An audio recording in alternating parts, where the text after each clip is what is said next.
I've had trouble a little bit socially awkward, especially in where I'm interfacing with fans because I don't take compliments well, and I don't really know what to say a lot of the time. I'm exactly the same. It's the most awkward of things. And if there's a subject to talk about, like if I'm in the midst of doing something and there's people who are like-minded or asking questions that I have answers to, you know, it becomes a lot easier for me and easier for them, I think. Yeah. Because people have said, you know, I've had everything from Wes is one of the nicest guys I've ever met, down to earth, to like that guy was a real dickhead, and it's mainly because I don't know what to say to you. I don't know what to say.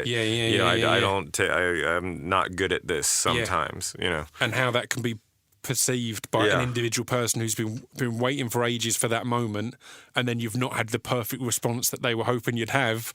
Exactly. Suddenly, how's that getting exactly? Or you just broke a piece of your gear while you're trying to load off stage and tripped over a cable, and then they're like, "Hey man, can we get a picture with you?" And I'm like, yes, but not right now. And then all of a sudden they're gone, and then online I'm getting some sort of interaction. Like we've all seen that. I remember I had one where when we played Coco, we did 2 nights at Coco, and it was our biggest headline thing. And previously we'd played there, and I hadn't done the merch because it's too big to do the merch. But I was like, no, these shows mean the world to me. We had Billy Bragg come on and guest with us, and it was like this amazing thing. I was like, I'm doing the merch.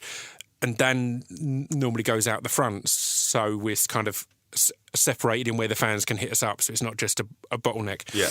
And I'm doing that, and one guy was saying to Dan how he's like, Pip, man, it's just so, you know, he's doing merch, it's just so commercial. It's just only that. It's like, I'm there to meet the fans and shake hands. It's so commercial to do merch that you're selling merch?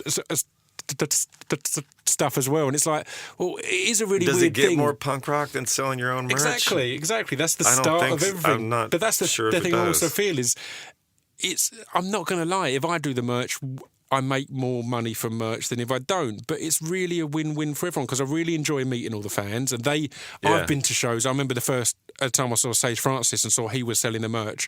I bought albums I already had because I was like, shit, I can buy it off him and he can sign it, and it means something to me. It's like, no one's losing there, yet you're still going to have someone online going, for fuck's sake, it's commercial. They'll find just some reason to do that. You were talking about setting up there. I've got a list of things, of notes of things I should hit up, and one was kind of against what would be my natural questioning as, this piece of fiction is the intro to distraction pieces. This piece of fiction is the intro to distraction.